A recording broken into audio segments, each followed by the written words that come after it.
Hans, do you want to do the intro for a change? Well, if you asked me a little earlier, but... Do you want me to do it? Yeah, now. Yeah. Okay. All right, so welcome back to another episode of the This is Europa Poker Show. Jimmy from Sweden here as usual, enjoying with Hans from Norway.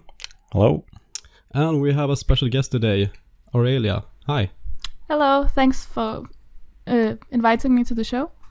Yeah, you're very, very welcome. And who are you?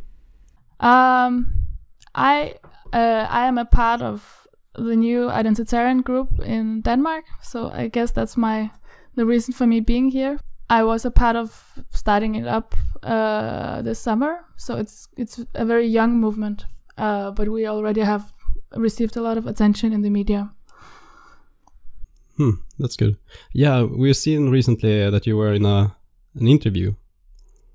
Yes, with in P1 in several interviews. How did it go? I think it went good overall. I have had several media appearances. And because you launched, did you launch recently or? Yes, we started just a Facebook group this summer, and it has grown quite a bit. So the media have been actually quite positive. I think it's a lot due to all the work that the other identitarian movements have done. So they have been they have been waiting for us. So they were very interested even when we hadn't really done anything yet. So and they are very interested in reporting it, I would say, quite fairly. They because they can't really understand what it is. So I think a lot of the journalists, they are just struggling to understand the ideas. Yeah, I mean, here, if you were launched here in Sweden, I think the reaction would be quite different. I agree. Because recently we had not an identitarian movement, but rather an alt-right movement. You know, the Nordic alt-right. They launched here in Sweden a year ago or something like that. Mm-hmm. And the reaction was quite opposite. You know, they weren't understanding at all. This was basically another Nazi or a hate group organization, you know. And I think the reaction would be pretty much the same if the identitarian movement started in Sweden as well. But it's very interesting to hear how it seems to differ quite a lot in Denmark. And this should be a very interesting episode because we finally have a representative in Sweden, Norway, and in Denmark. So I'm very interested to hear about the Danish mentality. How does it differ from Sweden? How do you view Sweden and Norway for that matter? Mm-hmm. Norway, I'm not sure what the differences are. I think it's quite similar, to be honest. Yeah, they're kind of like the middle ground between us, I guess. Yeah, it feels like that. The third wheel. I think the main difference is that I think Danes view Swedes as more extreme in every direction, both to the left and to the right. So when Swedes do things, they do them like 100%, and Danes are generally more, I think, more conservative, and they don't like extremism. So they don't like if something's too much, like too feminist or too Nazi or something like that. So you're more humble in that sense. Or restrain. Yeah, I don't know if it's humbleness. I'm not I'm not sure how to describe it. But I think it's a very we have a big focus on equality. I mean across all of society, and not in a repressive way, I would say, but it's just we really view everyone as equals, and everybody can talk across all layers of society. So there's not that much of a difference, and I think this is one of the reasons. You mentioned that Sweden was extreme in both directions. That the fact that Sweden is extreme, you know, to the left, if you will, that's kind of obvious. But how do you think we are extreme to the right? Well, we don't really have any Nazis to speak of in Denmark, but but as far as I can understand, there has been a longer tradition for that in Sweden, in a way that there has never been in Denmark. So I think that's a difference, and I think there's want to launch the Nordic resistance movement in Denmark, and I have a hard time imagining it would be as big as it is in Sweden, because it seems too extreme. Yeah, especially now, I guess, considering that people have an option already. Yes, I think we seem quite moderate, but I think the identitarian position is usually viewed by viewed as maybe a bit too soft from people to the right, and then as extreme from people on the left. So you're accused of being cucks, I guess. Yeah, but that's fine, because if if you're not willing to accept that term once in a while, then you are going to end up at the very end of the spectrum, and I think that's not a. I mean, it's if you don't intend to end up there, it's not a good path. And while we are on the subject, what do your party, or sorry, organization, what do you stand for? What do you wish to promote, I guess? We wish if you want to talk about that. Yeah, sure.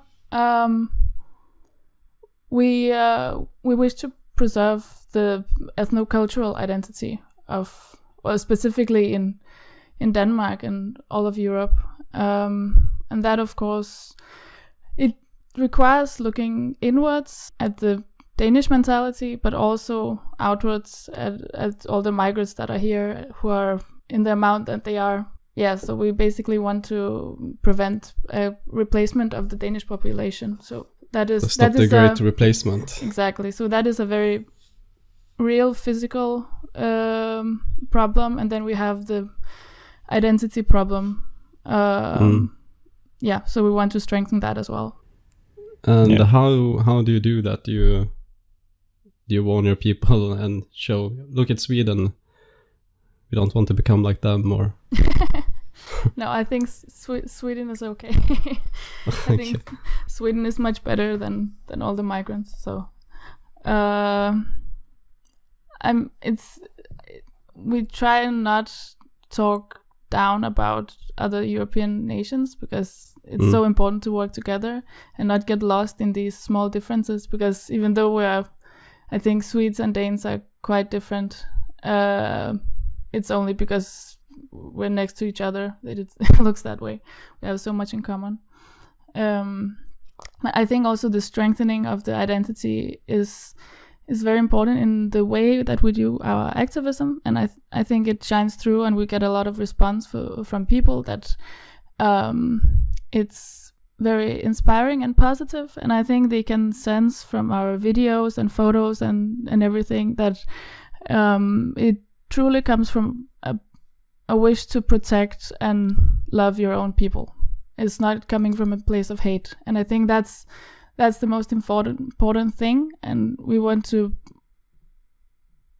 convey that feeling and make people get in touch with that aspect. Yeah, because it's not about hating others, it's about taking care of your own people and own population. Exactly. A pro-us mentality rather than an anti-them. Exactly.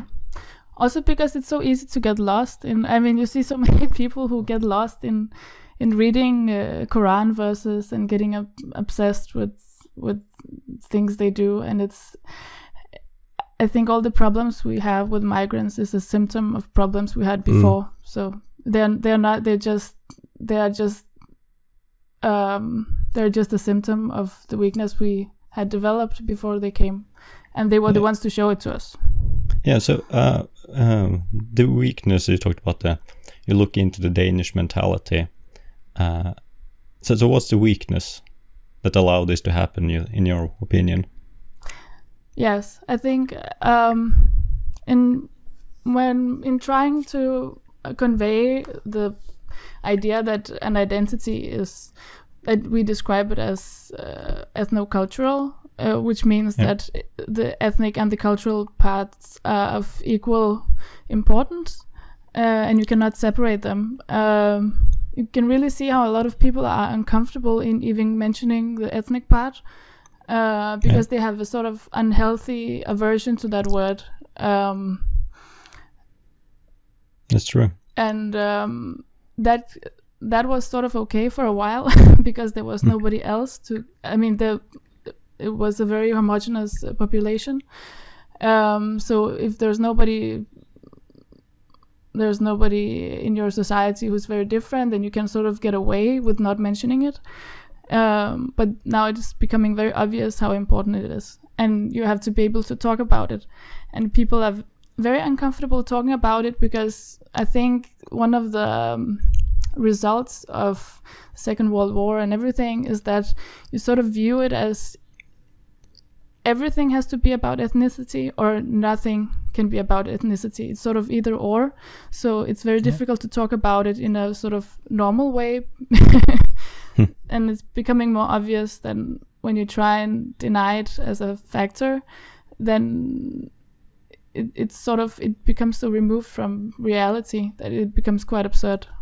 Yeah, exactly. Yeah, it's quite interesting because they talk about ethnic groups, for example, if they praise diversity. If you look at America or in Norway, they can talk about multi-ethnic society or multi-racial societies, and then they acknowledge that there are different groups of people. So they do it in a positive way, but it's sort of as I think, if we as Europeans or Norwegians or Danes or Swedish sort of have an interest in protecting our own group, then it's connected to, the Nazi era, I think.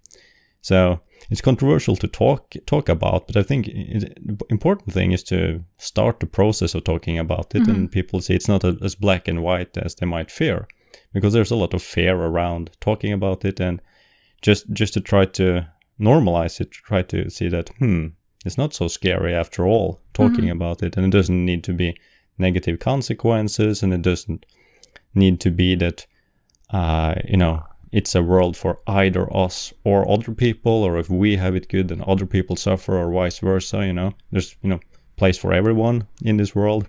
And so especially if it's normal people who convey these messages as well. I think that really helps. Yeah. I agree. I'm trying to figure out why it is so bad, and in what way do you mean? Why people are so scared of it? Because I have a bit of a hard time understanding it, and I think one thing that people often misunderstand, and they think it means some sort of purity, and it has nothing to do with that. That is a very old idea that we don't agree with. So I think people are scared of some ideas of racial purity and so on, and it doesn't have to be about that. That is a very strange and specific way to view ethnicity. Yeah, I think they have this. I think that comes from World War II era. That I think that it's either sort of that people are opposed to immigration, sort of they want some kind of 100% racially pure kind of thing, and the others that want to talk about multiculturalism would also allow other people to live in Denmark. But I think that the entire perspective is kind of outdated, because what we see now is that Europeans become a minority. We see some kind of population replacement. So it's not about allowing other groups of people to also live in Europe. So then the entire perspective is wrong. I think we need to view it from the new angle and see, well, what we thought about multiculturalism didn't actually work at all, because it's not multicultural; it's a population replacement. So, I think it's important to get that point across to people. Sort of, that's what it's about. It's not about some ancient idea about 100% racial purity kind of thing. Yes. So, I'm quite interested to hear.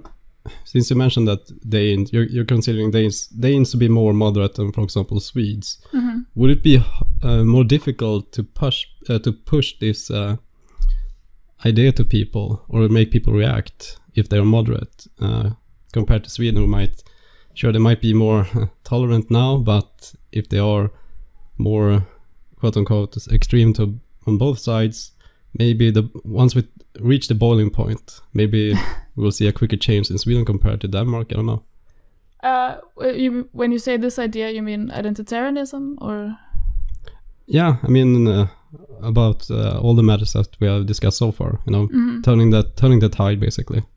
Well, you have to learn to talk about it first, and I think after the election, when I expect Sverigesdemokraterne to have grown a great bit, I think you'll have a lot of interesting debate where you will have to face the amount of people who have these views, because I think it will probably grow to a point where you cannot ignore it completely, as has been the tactics. So, but I mean, in Denmark we have a lot of dialogue all across, and I think people that is of course a lot due to the Danish People's Party that we have. They have been working since the 90s to normalize a lot of these ideas, and I think they're one of the main reasons that we don't have as large a group of migrants as, for example, Sweden. And we can the issues that we discuss are very different. We are talking about a ban on burqas and stuff like that. So the debate is quite a bit more to the right, and we are actually talking about the problems. Yeah, I was listening to a Norwegian journalist who's in a very politically correct newspaper, but he was worried that when he met Swedish journalists, he was worried that about their ability to deny the problems, and also the way they portrayed the Sweden. It didn't necessarily say Sweden Democrats, but how they betrayed their opposition. So that was a leftist Norwegian journalist, typically politically correct, but he was worried about the Swedes and the Swedish journalists. So it does seem like the Swedes are in a sort of more denial state, and in Norway and Denmark, we can sort of talk about it to greater extent. I feel like Danish people might be more able to talk than in Norway. Sort of Norway's a little in the middle here, but it's hard to say. But definitely more along Danish lines than Swedish lines, it would seem. But do you guys think that's partly because of you guys were conquered by Germany during World War II?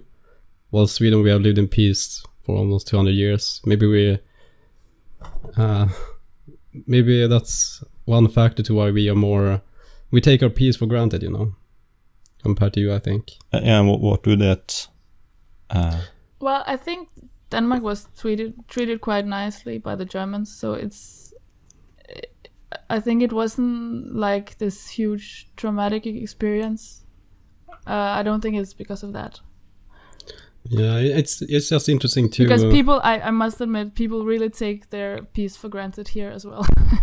Yeah, it's just interesting to me to compare our countries, because we are neighboring countries. We are very similar in terms of culture. We have similar past in terms of, the Viking culture and all that, but we seem so different nowadays. Maybe we have always been, I don't know, but we seem to be so different, and it's fascinating. Because here in Sweden, people or politicians, reporters always say it's wrong to generalize people, that it's racist to do so, at least when it comes to non-whites. But the same journalists have no problem to, the same way that your journalists, perhaps at least in Norway, look to Sweden and use us an example of how wrong it can be. Here our journalists do the opposite, for example, to Denmark. They have no problems generalizing all Danes, basically accusing you of being racist because you have a strict immigration policy. You have similar policies still. I mean, you're still, I guess, considered multicultural. You still have similar problems that we do, just not to the same extent.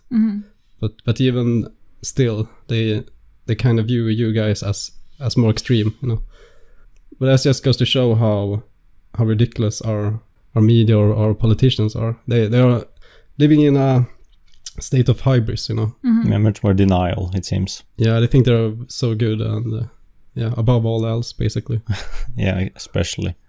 But So- how? And yeah. But how different do you think the population itself is? I mean, because I cannot figure out if it is like all the very hardcore feminism and so on.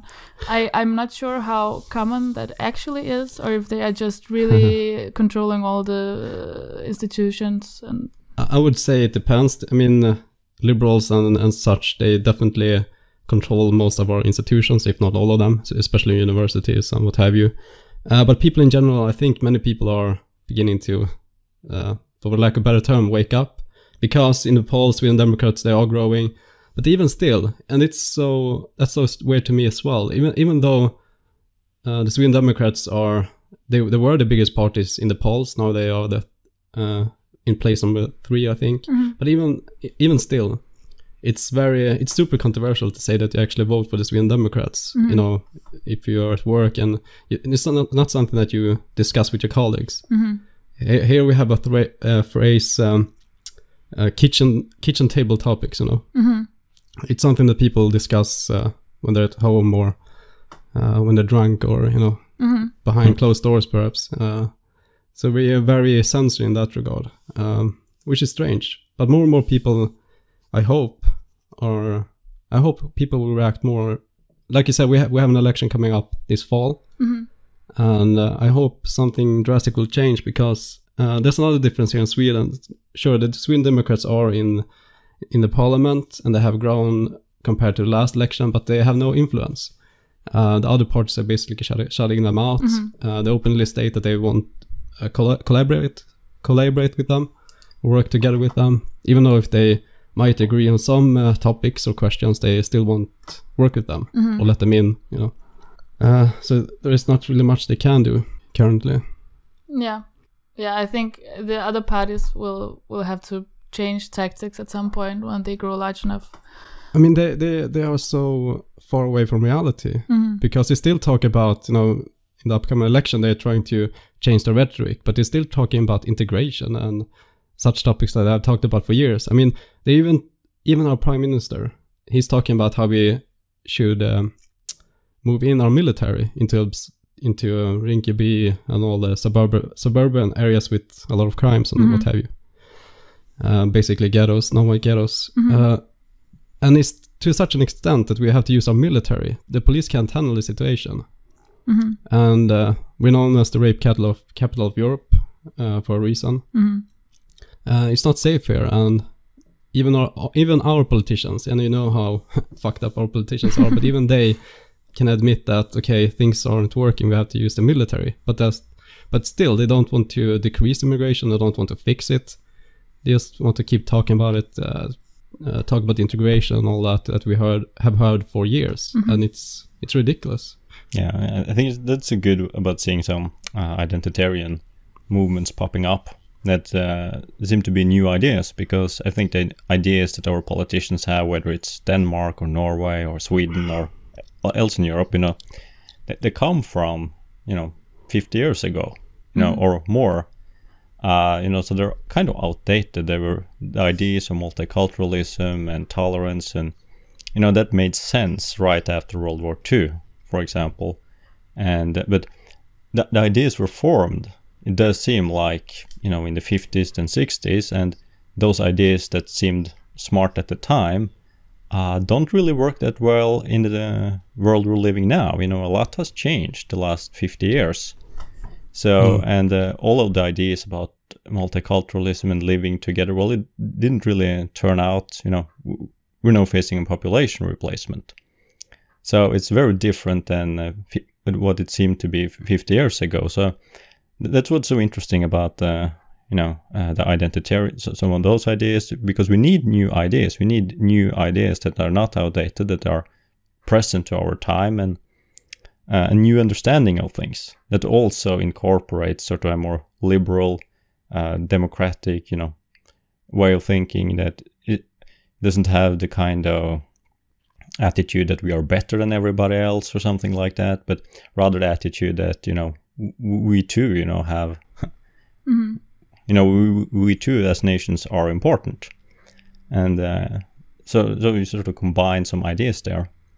So, but we definitely need new ideas. We need to start talking about things that are real, such as ethnicity and people. Yeah.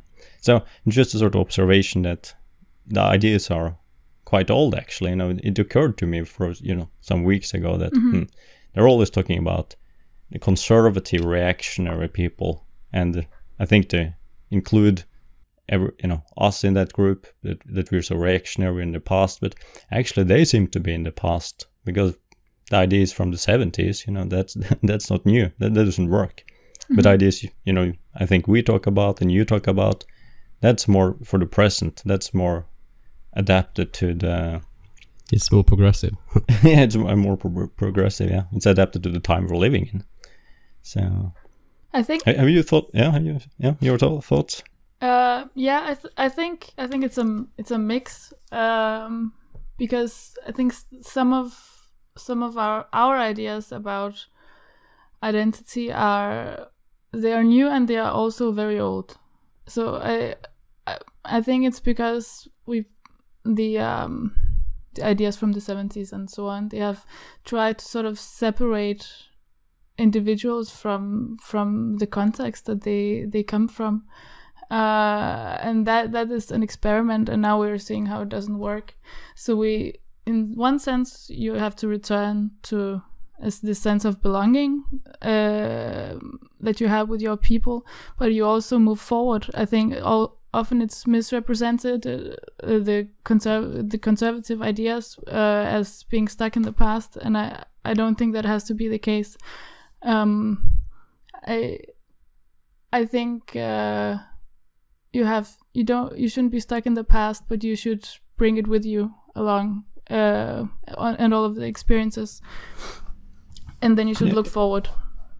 Exactly, and I think that's what we mean. For example, that identitarian approach is more moderate in a sense. I mean, we take some we mix sort of what we think is good from the past, but we adjust it to make it workable, and not to have this not go back to the kind of oppression. That's not the thing, or that we are better than people, but we also have value. So it's mixing things, but it's, of course, it's not entirely new ideas, but I think the mix of it might be new.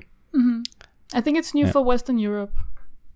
Yeah, in this that form you can say. it has now, because I think other countries haven't lost that continuity. Because I think if you have a healthy relationship to your nation or your identity, then you have this awareness that you are part of a living tradition, and to be part of a living tradition means that you have everyone who came before you. They are supporting you from the back, and everything that you build yourself will stay there for future generations. So you have this responsibility. So I think other countries have this awareness more than Western Europe, because we are sort of disconnected from both the past and the future. Because if you are not connected to your ancestors, and you're not proud of everything they did, then everything that you do won't matter for future generations either. So what's the point of anything? Exactly. I think that's now when you're talking about that, I think that's partly the reason why Sweden is so messed up to begin with, because we have lost our identity as well. We have lost our connection to our ancestors and our past. Here we have heard for decades, who is Swedish? What is Swedish? Even now, ex-prime minister said nothing good has ever been Swedish. All the good things have come abroad. I'm paraphrasing, but it's basically what he said. We have had numerous politicians saying that we don't have any Swedish culture or stuff like that. We don't exist. I hear that as well. So it's not strange that our people don't have an identity, and that we are so passive, or have been.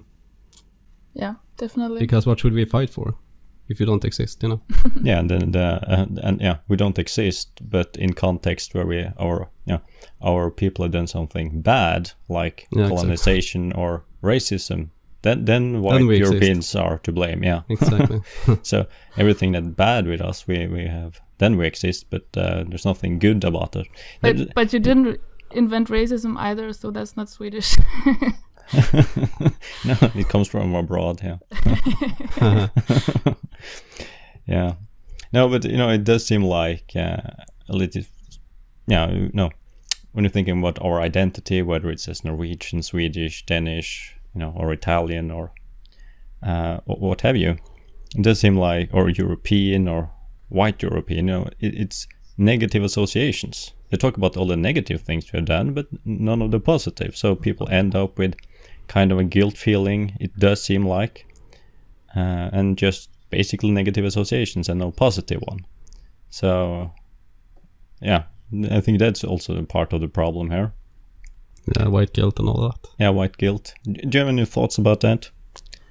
I think it's important to look at all of it, because to have this identity, it means that you have done good and bad things, and everything is a part of your identity. I think people attack often nationalist identities or similar for being overly positive, and that in a sense is also true, because that is not the whole picture. Because you have done good and bad things, but I mean, the bad things don't diminish the accomplishments. It's just because it's such a long continuity of generations, then it will be a mix. Yeah, and all nations have done bad things. If you went to different nations around the world, you would figure out that, if you went to the Turkish people, they have done bad things, tried to colonize or conquer others. And, Africans done the same thing, Native Americans.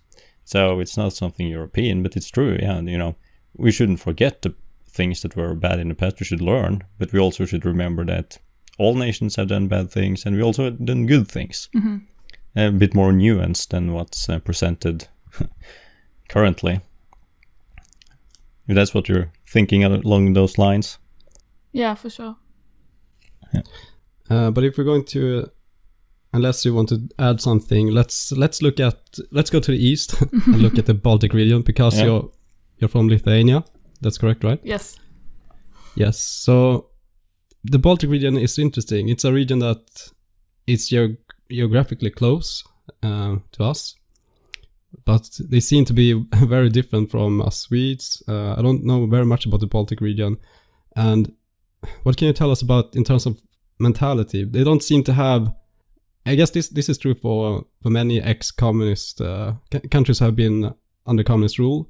They seem to be nationalist, or they seem to be more worried about where we are heading in Europe as a whole, especially when it comes to EU and the refugee quote and all that. I know that at least Latvia, I don't know about Lithuania, but Latvia, and I think other countries in that region as well, they have had big anti-EU protests and demonstrations. They've spoken out about white genocide, actually using those words. And we're talking about normal people here. We're not talking about soldiers of Odin or any nationalist movements in that regard. We're talking about normal everyday people who are reacting to basically Merkel's and our anti-white leaders' policies. So what can you tell us about the Baltic region in that sense, in terms of mentality compared to ours and here in Scandinavia? Well, first of all, the Baltic countries, they are their own people. They are not Slavic countries like many people think, and have Lithuanian and Latvian quite unique languages that are mostly related to just each other. Then Estonian is more similar to Finnish. So I think in terms of mentality, we can relate both to the Slavic countries and to some degree the Scandinavian countries, just minus all the guilt.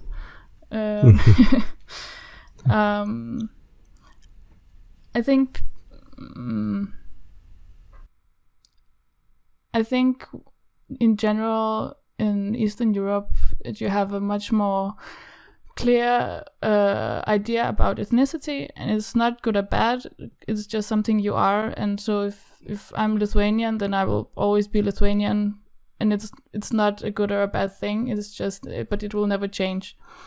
So I think we in generally recognize people more for who they are, and we don't expect them to change. We actually, I think, would look a little bit down on people who don't know their own culture and traditions, because that would be seen as a sort of weak. So I think it's easier to respect people who have a strong contact to their own history and culture. Yeah, I mean, they seem to be very anti-EU because the EU is basically trying to open up the borders, not just theirs, but also Poland and Hungary and all that.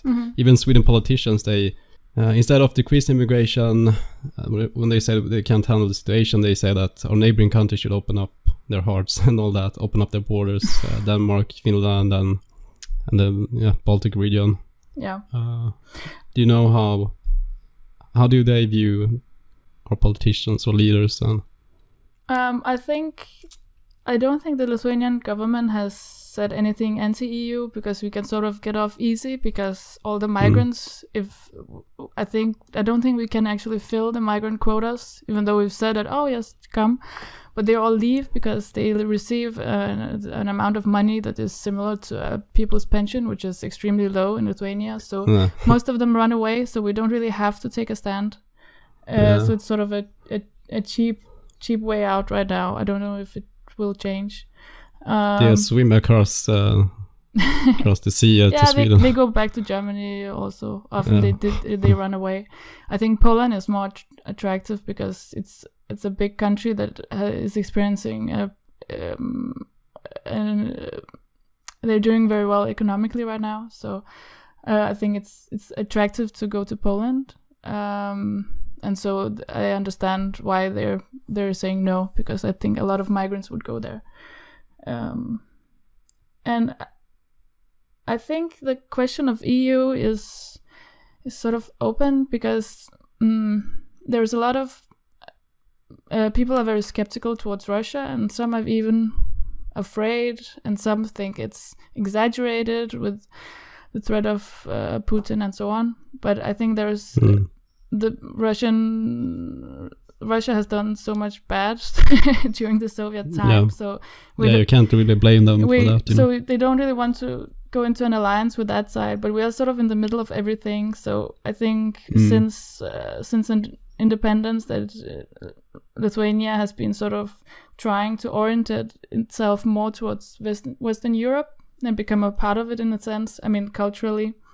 But I think now they're really seeing that there's a conflict with the refugees. So I think it might stir up some animosity. But in general, people have been quite interested and positive towards the EU. But I think it actually has made a lot of people, especially in the countryside, more poor because of the euro, which made prices go up approximately like a lot, almost 3 times. So I think a lot of people had a bad experience with the European Union. How do they view Finland? Are they more close to Finland compared to Scandinavia, or? I think I think Estonia is the Finland of the Baltic countries, if that makes sense. Okay. So, how do you mean? They're a bit more different, and I think they have more similarities with Finnish people, in that they're I don't know, they're quite wonderful and special, and a bit more quiet, and just a bit different. I like Finnish people. I mean, they're the only sane country in Northern Europe right now. Yeah. In my opinion.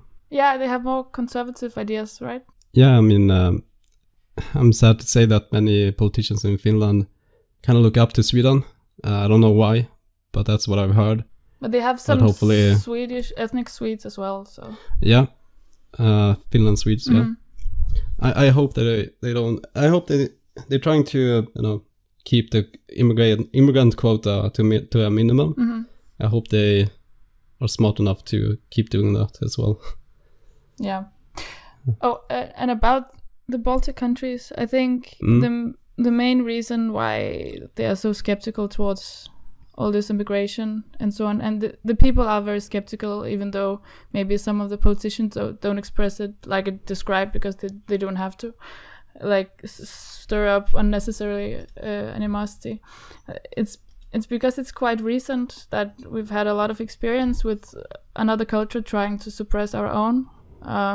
So you mean communism and yeah, Soviet? Yeah. Yes. So in Lithuania, we really value our culture and language and traditions, and patriotism is something that you learn at home and at school. And when you learn about history, you learn about how great Lithuania was in 1400, when it was so big that it could reach the Black Sea, and so you're proud of all this history. Yeah, that's definitely a big difference, because we haven't really been occupied in that sense. Yeah, so I think that's one of the interesting challenges, because if you don't have a history of oppression, then it's difficult to build your feeling of a healthy nationalism afterwards. Exactly. Because because we have a lot of traumatizing experiences, but also a lot of heroic stories. In 91, there was this thing where the Russians they went into Lithuania with tanks, and they wanted to take over the TV tower, and then a lot of civilians, they gathered in front, and then the Russians, they drove over people and crushed them with tanks, and I think 13 people died. And so this is quite recent. It's very alive in people's memory, and that really feeds a lot of the patriotism. Yeah, because we have stories like that. Yeah, I mean, it goes back to that's kind of my point when I talked about Swedes being passive, and they have crushed our identity in the past, at least, and we don't have any real experience of being occupied. We're taking our freedom and everything for granted, and hopefully people are beginning to see it differently now. They're beginning to see through, the anti-white narrative, as well as in Norway and in Denmark, I hope. Mm-hmm. But in Norway, you celebrate your independence from Denmark. In here as well, I mean, it's very visible in Copenhagen when you have I mean, Norway's Independence Day is like a real celebration. Here in Sweden, we don't really celebrate it. Mm-hmm. I mean, when we celebrate independence, or Independence Day, it's just a multicultural theme all around, African dances, Somali culture, anything but Swedish culture is promoted. That is ridiculous. Or Independence Day. I mean, that's... Yeah, but in Norway too, I mean, they're going into a multicultural mode, of course, trying to integrate. But yeah, it has a basis more in only just Norwegian culture and Norwegian flags and independence. Yeah. Mm-hmm. So, and it used to, now it's more multicultural. They try to tone down the sort of nationalist sentiments about an Independence Day. But yeah, definitely towards, compared to Sweden, it's a lot more nationalistic in that sense, absolutely. Mm-hmm. A lot of flags and a lot of parades and marches, and, the children are out with their flags. Mm-hmm. So... but speaking about the Great Replacement, I mean, here in Sweden, it's fairly known that if it continues like it does now, we will be a minority in our own country. The year might depend on the rate, mm-hmm. but it's around 2040 or 2060, depends on the rate. And in Norway, we have similar statistics, right, Hans? That Norwegians are becoming a minority in Norway. Yeah, estimates vary, but of course the same. It's a matter of time. And the question is, how does it look in Denmark? I'm assuming it's the same trend, but it might take longer for you guys to become a minority if it continues like it does now. Mm-hmm. Or how is the situation? Well, the trend is definitely the same. It is a bit further out in the future, I think. We recently also were talking about a lot about this. I think it was this Pew Research thing. Yeah. Which said that even if we completely stop all immigration, the percentage of migrants would still rise because they have such high birth rates. So exactly, and that's something to be aware of, because we're not talking about 50 years in the future. We're talking about here and now. Mm-hmm. It's the same in the US. Newborns are already a minority there amongst, you know. Yeah, the white population, yeah. Yeah, I think under 5 years old or something like that. And what happens when those kids grow up? They're basically a generation away from becoming a minority. Yeah. And we're not so far away from that as well. Yeah, it's not something abstract that might happen in the year 2500. Exactly. You know, it might be here and now, and it's also, you know, even if Trump builds his wall and they were to stop all immigration into America, you know, whites should still be a minority. Yeah, so, and the same thing here. Even if we stop immigration completely, it would just delay us become a minority. Yeah, I think, and it's kind of scary when you think about it. Yeah, go ahead. I think sometimes also the when we talk about becoming a minority, it sort of seems that it will be fine until we are 49%. But I think the amount of migrants you need to have a completely destabilized country is much less. I think it's probably around 30%.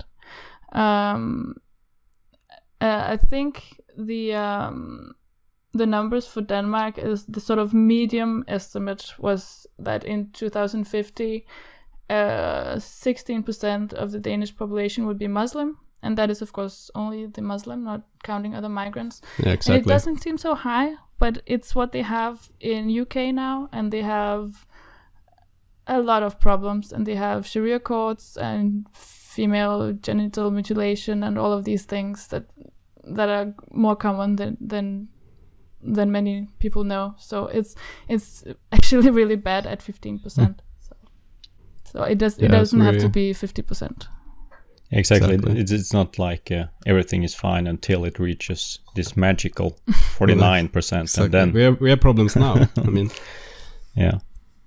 And we can look at South Africa, for example. You know, how would it be once we actually become a minority, and if things escalate? I think they sadly have a better insight of that than we have.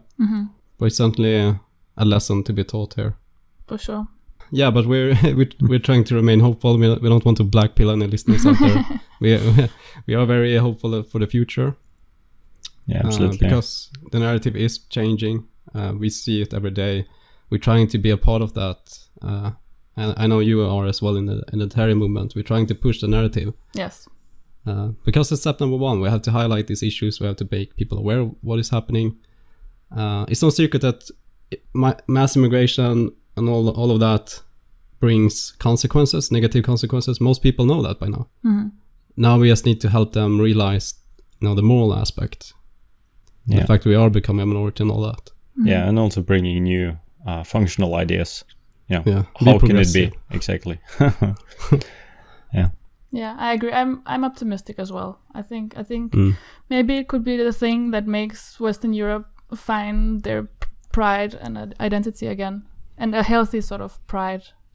Yeah, exactly. You know, good things can come out of it. You know, so yeah, I think so too. Because if we manage to fix the situation, I think in future generations they will be able to look back and see this period as a kind of like a warning and a lesson. You know. Yeah, hopefully. Okay, so anything you guys would like to add before we end today's episode? I don't know. Follow us on social media, of course. I think maybe you'll put some links in the description. We are on Facebook and Instagram and YouTube. And also, if anyone wants to start an Identitarian movement in Sweden or Norway, you can just contact us. Maybe there are some lonely people who think they are the only ones, but maybe we could put some people in contact with others. So yeah, for sure. I will leave all the necessary links in the description below. And thank you very much for being here, Aurelia. Thank you so much for inviting me. Yeah, it was nice talking to you, and hopefully we'll be back in the future to give us an update. For sure. And I feel like we only scratched the surface here. We have more to talk about, I think. Definitely. It seems like that, yeah. So okay, so thank you very much for being here, and we'll see you next time. Bye. Bye. Bye-bye.